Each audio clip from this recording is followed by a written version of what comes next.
এ যেন নৌকার সাম্রাজ্য, যেদিকে চোখ যায় শুধু নৌকা আর নৌকা। নৌকা কিনে ভ্যান গাড়িতে করে নিয়ে যাচ্ছেন ক্রেতারা। আধুনিক সভ্যতার এই যুগে যন্ত্রচালিত জলযানের রাজত্ব থাকলেও এখানকার মানুষের কাছে নৌকার কদর রয়ে গেছে যেন শত বছর আগের মতোই। অনেকে কার 5টা গরু আছে, সে একটা নৌকা লাগে, সে কিনে নেয়। কেউ খামারই আছে, হের একটা খামারে ওই খামার আদার দিতে ওই বস্তা নেওয়া লাগে, এরকম কিনে নেয়। কেউ বর্ষি দেওয়ার জন্য নেয়, এই ঘাস গুঁড়া কাটি গরু বাছুর। এই যুগ যুগ ধরে বর্ষা মৌসুমে দেশের দক্ষিণাঞ্চলের জেলা পিরোজপুরের আটঘর কুড়িয়ানায় খ্যাতি ছড়িয়েছে এই নৌকার হাট।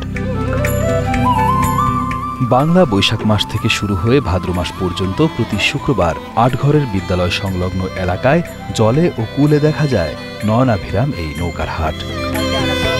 ঐতিহ্যবাহী এই হাটের সূচনা লগ্ন ঠিক কবে থেকে এ বিষয়ে নিশ্চিত কোনো তথ্য পাওয়া না গেলেও স্থানীয়দের দাবি কমপক্ষে 100 বছরের বেশি সময় ধরে এখানে বসছে এই নৌকার হাট।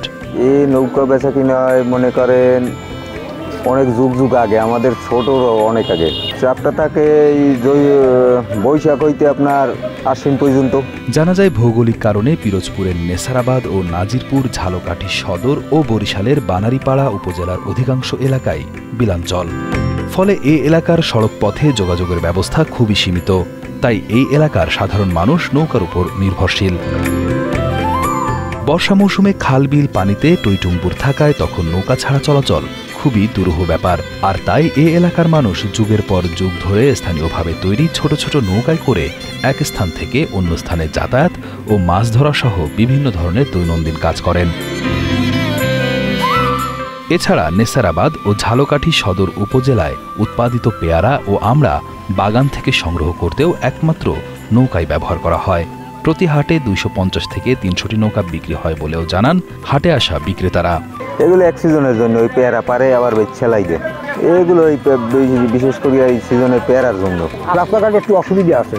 নৌকা কেনার উদ্দেশ্য হলো আমাদের গরু ছাগল আছে, এই জন্য ঘাটটা কাটা লাগে এবং আমাদের অঞ্চলে পানির সংখ্যা বেশি, রাস্তাঘাট তেমন ভালো নাই। হ্যাঁ, ওই রাস্তাঘাটে অসুবিধা আছে, এই জন্য আমাকে নৌকা দরকার। ঘরবা বাড়ি আমাকে বিল অঞ্চল তো ওই খোলা জনে বেশি, এই জন্য আমরা এই গরু পালি, ঘাস খালি। হাটে আগত ক্রেতা বিক্রেতাদের ভাষ্য, রেইনট্রি, মেহগনি ও কড়ই কাঠের তৈরি বিভিন্ন ধরনের নৌকা বিক্রি হয় এই হাটে।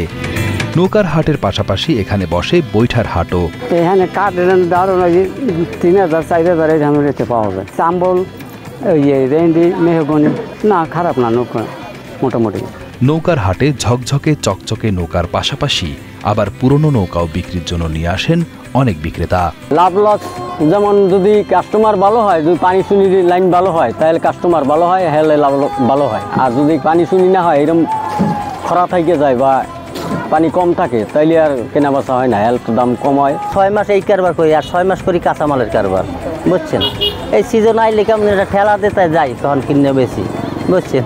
মনে করেন আমরা একটা নৌকা 2500 টাকায় কিনে 2800 টাকা বেশি, 300 টাকা ব্যাপার হয় না, 100 টাকা খরচ হয়, 200 টাকা থাকে। তাহলে আমি 20 খান বেচ থাকলে 200 টাকা করে থাকলেও 4000 টাকা হয়ে যায় না। এই মনে করেন এখন তো একটু কেনা বেচা কম, কিন্তু যে সময় কেনা বেচা হয়েছে অনেক বেশি আগে হইতে, বুঝছেন। হাট চলাকালীন সময়ে স্থানীয়দের জনসমাগমে মুখরিত থাকে আটঘরের এই নৌকার হাট। কারণ নৌকা কেন্দ্রিক বিভিন্ন পেশার সাথেই চলে আশেপাশের এলাকার শত শত মানুষের জীবন ও জীবিকা। পিরোজপুরের শতবর্ষী এই নৌকার হাট আগামীতেও ধরে রাখবে জেলার গ্রামীণ ঐতিহ্য, এমনটাই প্রত্যাশা সংশ্লিষ্টদের।